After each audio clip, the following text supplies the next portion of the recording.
Hello, insung mi teo zo se tuni tarik som la thum September kum sang ni le som ni le ni phat pha ap wa dama ap wa ha chung nong pathin thangwa na ap ve tunin black day Manipur gama cheng hon black day amangun hezi chun keiman zong bol thei kham khama selected Proverbs ho thuchi Paochamtun selected ho som chilte kan lengin ahil chi na yong themkhat khat hin pi tha de wai e African Proverbs hi in thu tampi seilovin anapan pai nga lo hitin hichima sangchun inangai tu diwa de chu examine what is said, not who is speaking. Ipi kisei ham ti ngai tun lang koi pau ham koi ho lim ham kisa lel pi dan tun anapan tau hitin akhat na if you think you are too small to make a difference, try spending the night with a mosquito. Thilkhat ki khel na dia neu na kisa wale zan khat thu kang to ge khomin ai lo le zan khat thu kang to hin khu mang khomin ti ai e azi chu i society hi ki khel na ding tam pi om tai concept of nation jing yong a ki khel gam tai kuki kitia nation a ini pau a concept yong hin na satan ki khel tai Hiche Thadou Kuki ai lo le tribal ai lo le clanism kiti ho zo se he phung le changai lu na adim ta hiji a chu tunia he i society khel sa na dinga ai lo le i society aki khel na dinga chu neu na ki sa wala ai le zan khat thu kang to hin khu mang khomin ti he azi chu thu kang to na lup khoma na khoma ai le anavele chen thu kangin na keng an pele na pumpia na ke ai lo na khot chat ding na keng na be ding hitabang chu ai ji at neu chat thu kang neu chan bon na ti pumpi a hei thia asu lung ling lau thia ai le nangma pathin thil sim pathin alim amel bang banga na sim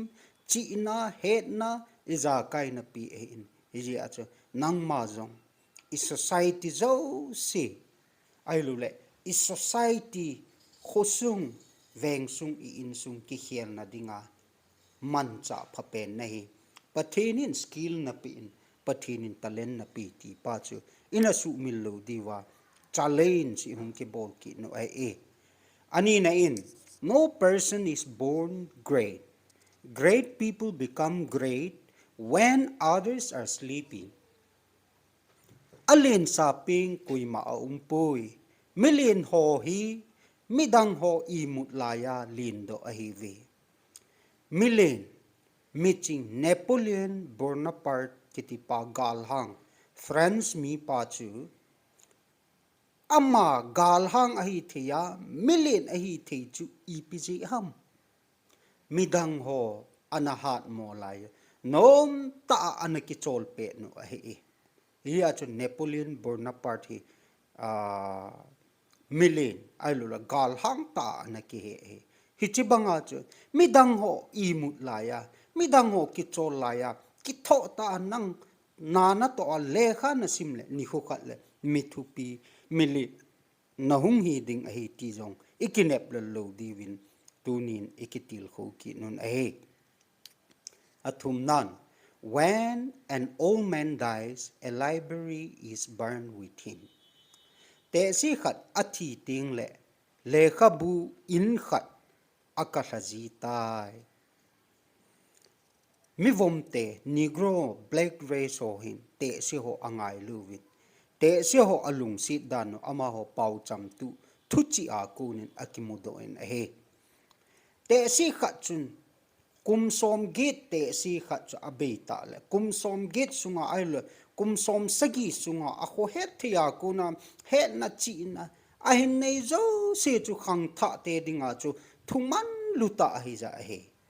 hi a chu aman amit na amu a fact finding zo se chu khang tha ko ma se le oral tradition akipi tu ale hichichu nampi adinga ailo hichinu ading hichipa adinga chu china kibena ahi is it when an old man dies a library is burned with him te si khat athi ting le khabu in len ta khat akatha to thakhat ahi ti chu mivom te African Proverbs in Ahilun ahe. Alinain, if there is no enemy within, the enemy outside can do no harm. Tuna inam sungwa ibuinaw ipiham. Asung lama melma umlovin, pulam melman tilsi abol teipui. Inam piu, nation na ina yukuki.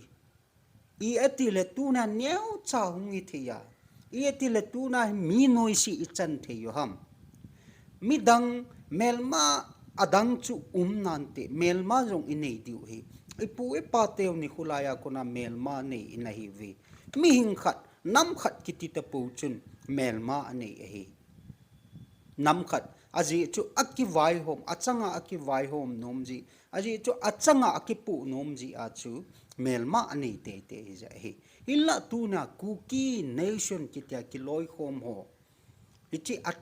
tribe ma ikigop khom wa kuki nation hitia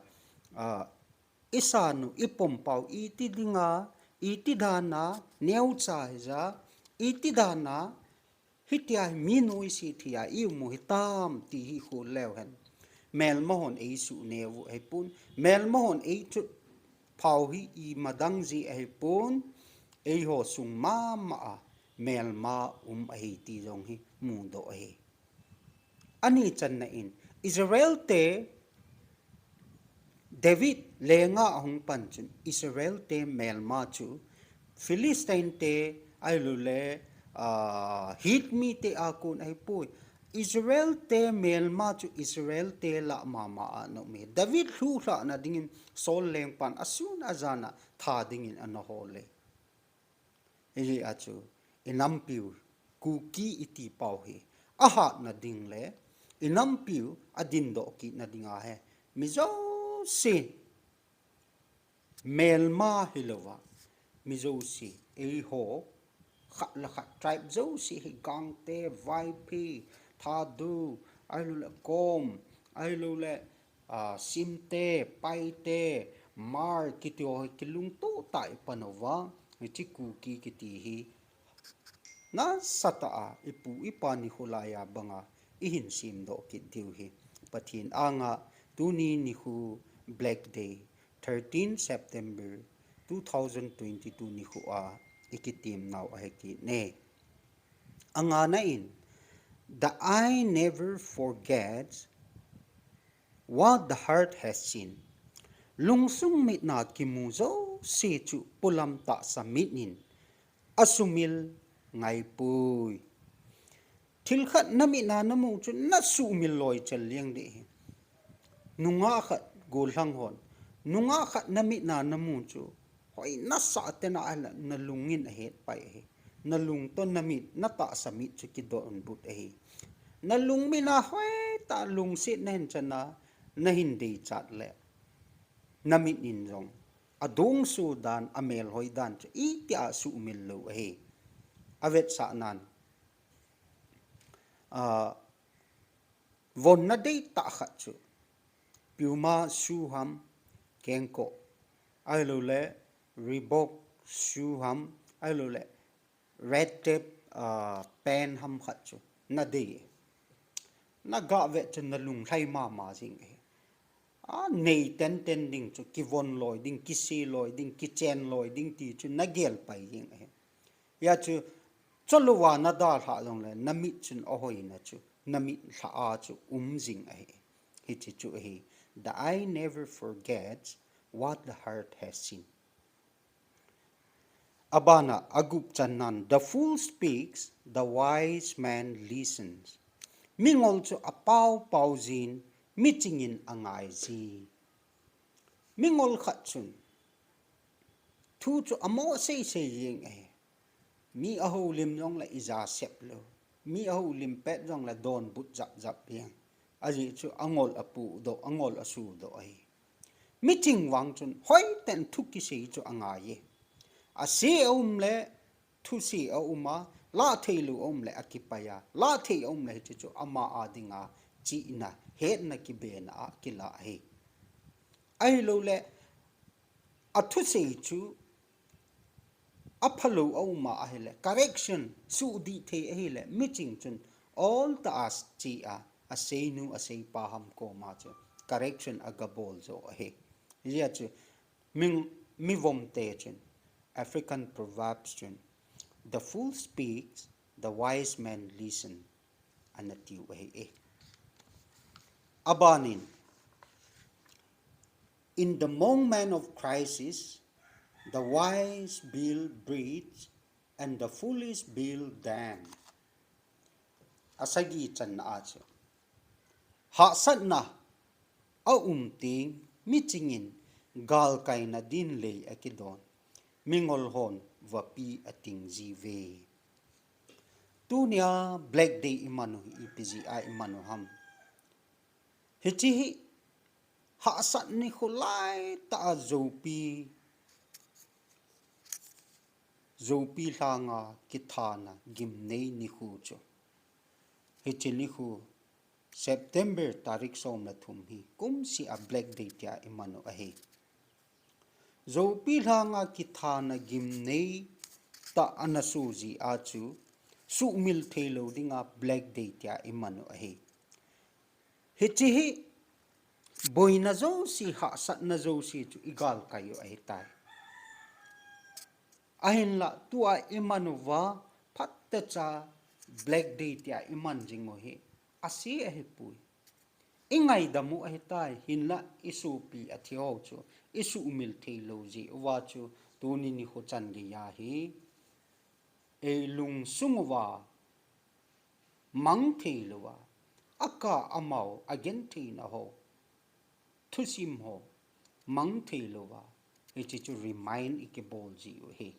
tribute khat ai athi ho se thilpi na ai lu la athi ho si gel do na a kibol tribute black day tia imanu ai antile ichi black day he mizo sin inam sungwa kinil nan imangovin mizo sin inam sungwa manta loading a hi ti kon khat a umin mangjingui ti ida ki manda dam ki ngai dam jong le email mate isu pi ho chu hoya ki sumil dam ti loyong kon khat e ki na ve in the moment of crisis the wise build bridge tu na hi e hon jong a crisis zo si hi boina ha sat na zo si ipal gal kai na di wa chu anaki cho hin ki chu ku ki in pi a hin hichi inei do ta wa hichi a ku na cho na sata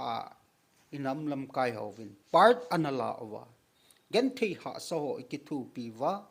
ai lo le grouping ho ana bol wa I khu ho zong re-establish ahi kita abandoned villages ho zong re-establishment ahi kita ahi le tuni ni kho ahe black day hi iman jing na lai diu ham leichu isim gal kayo ai tai ana talu ana mangtha ku ki in pi chu acho hin kita wa hi le hi chu lei khana hung panga ai tai and the foolish build them atipa mingolin wang vapi chu atingji ati tuna athil si bolu hi go na penti a black day imanu ahi le wang chu akho le hi chu phula na ahi in akho le ilo sap mai thi e ama wang mingol hi veti na iseyu ahi pon ha san na ting meeting in gal kai na din le akidon mingol hon vapi ating jiwi tunia black day hi keimanong kapuna e mi jo sini pu na no he von vom ka ki vomi ka ina pon si al pon vom ka tunge mi jo sin hitia chu bol su ke diu he agam kon mi hi jong lang kachi ka nam mi te ka ngai lu ji a chu anathi ho chu ka hangai ji a chu happy na khotu na ka nei ji a chu ama ho za na a chu pun vom ka ki khai e hi chi sanga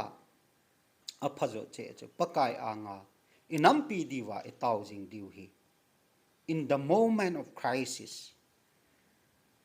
boina ha sat na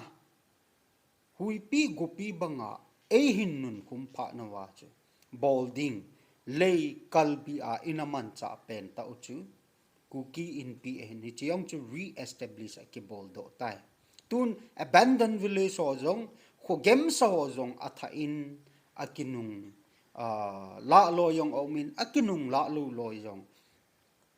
kho gem so jong akitung do jong omin akitung do lu lai jong gam igam ho yong ichan pai pai ho yong omin ikilela ki lu jong omin hi jong le tu nya hi ipi ibol wa phaem ji chen pakai anga tawutin meeting lungel chu hi cho boina zo se hi igal kayo aitan le inaki dowa igal kayo etan chungpathin panpi na ichangovin igal kai tawin chungpathin phathi bu ichangovin tunin meeting Manipur state sungjing ang police department hen lang ailule party level ho anjong BJP ho jingin jong a thado sunga pu Michael lamja thangte ho bang spokesperson in ahung pangtan hi choi pathin e phungwu win pathinin e makayun kuki nam chu phathi en bu pantai hi ji chun hi chi black day chung chang he hoi ta igel ki nova pathin phathi sim na a iman zo wa pathin milung sit khutu na sim na a iman zo wa isu pi ho ilangai zo siu chu pa anga no ma chol du he tai tia lungmonga diu hi tunin ikidei sa win chom chai ji a chu Paochamtun to kisai in sei che ki no he e again a fool cannot untie the knots tied by a wise man meeting khau hi chu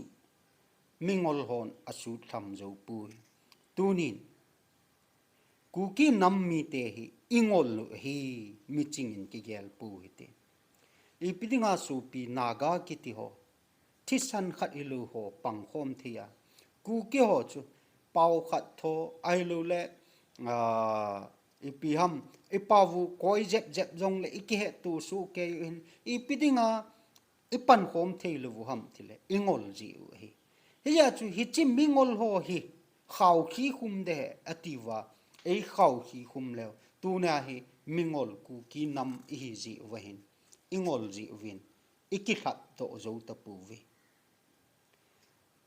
koi magot na ka se ei pun inampiu dem na along ka se ei pun tu ni black day to kisaya special episode na holim na kain nei ei hezi chun tu ne i hap do the na diwa na gaten ei khaw khi da no hi i ti hap do diu ham ti pa ngai tu diu ei ho sunga ki khen tum na bol daw tin ei ho sunga ki the na ki mu da na bol daw te tu ne hi chi i hap do the na diwa hen atham the mi khat ome hat chung nung pathin pathin belotin pathin anga tawo te ahap dan ei hil diu itiki hi ham ti chu a hi u ahap do na ding abul chu ei sei pi the ha chung nung pathin hi ji chun angola hi ta wa tu ni chan ge ya ei khaw khi khumu hi iki hap do thi ta lo wa hi le ha chung nung pathin i bel le aman idea lung thim ei pi diu ti pa chom chakhana hin sei ki no one who plants grapes by the roadside and one who marries a pretty woman share the same problem. Lam hlung panga lengpi phung tu ho le no mei mel hoi ki chen pi hon boina ki bang atu jive ai lo le a boinau akibangi lam thung panga lengpi grapes tu le chun dan chu mi che su che tu wa le ho chun hi chi lengpi ga cha amu ting abang chun ga chomin tin alodam abang in chapang hon mola holin tin sunga se men tin na boi na chu ni si anang man nanga na chin thei lo ding hi chi lengpi phung hi chi lengpi ga chu hi chi bang chu nu mei hoi ta ki chen pi ho yong in chen ngai lu lu le in sung kho sa lu mel hoi ta na ki chen pi a hele lampanga leng pi ga phung na phu to na bui na chu ki bang hiding adei chon thu khat an sei le ananom lel ding lu le mi khat nin ngo ga to khomu ti a ippm teasing a bol long le hungda lo mai thi mel hoi hi ji a chu mi vom ten lam lung panga leng pi phung tu ho le nu mei mel hoi ta ki chen pi ho boina ki bang atu jivitia na sei azona in asom chan nan a fish and bird may fall in love but the two cannot build a home together henge tuni black day black day ilhasit diu nai kuki nam achum naga nam achum kingai luthe zong lew hen in khat nga le wacha chungleng wacha le nga kingai lu na hin khu mang zong le in khana achen khom thi lo banga chu kuki le naga zong chu in khana ki cheng khom thi lo ding ai lo le mei le kuki zong chu in khana ki cheng khom thi lo ding tu nya in tum chi isun no muwa in tum chi ideyu hichi in tum sun do na dinga chu in tuma ichen thi na diwa chu mi lung tu ngai chung leng wacha le tui sung lim nga thim thu lel khom zong le gi bu asung khom thi hlon pui kengai luta en cheng khom motin kengai luta in thim thu lel khom motin kengai luta in pathin thu zal lin an kung so khom zong lew hen cheng khom thi wang hi pu we hi chi chu akichi hichi I chen khom thi lu wa le in tum chi isun diu ngai hichi in tum isun thi na di wa chu ipiam kuki nam mi ten long ibol diu chu ipiam pathin KNT in a ve hallelujah prayer band in a ve an ngol taw na mol le hang tin chenga ibol ve ni si a an ngol loi jong a umi kipa umi in la hichi ahin thim thu ilel khom thi na diwa kuki nam mi ten ho ikilung si noa ho ikingai lu diu angai kuki nampi ipidinga tunia mimu sit changa neu cha isu utam min isu pi pu ho ikisu zo ya chu po na nazala chom cha ho lim na kan nei in chile nam ka ngai lun chile nam kin nong ka gel kho ya chu tunia pakai pathinin inam sungwa kale mauna changzo se inam sungwa mitsin hasina tarik som la thum September lapa sangkhat jaku som kula thum ma ko na buina ina tuwa ha sat na tu zo si in le lo che chawa tunia amol le hangin in sung a khena thina nei khenova chuting le thlasit na hamsi na tu zo si kahin gel do in pathin anga nang ho zo si adin tauna kahin mangjingi pakai pathinin African Proverbs themkhat isei do nawa nampi adinga phachum holim na inei do umle pathinin Malsawm pi untin God bless you all so pi tunia Seithang Singson channel navet masat pen ay lalung sit te nang manjong khat le khat kito sot tunan subscribe ana bolin lang khat le khat pan khom najal'in nang manjong comment like ana bolte yin tia kain tim ai e ka ki pa e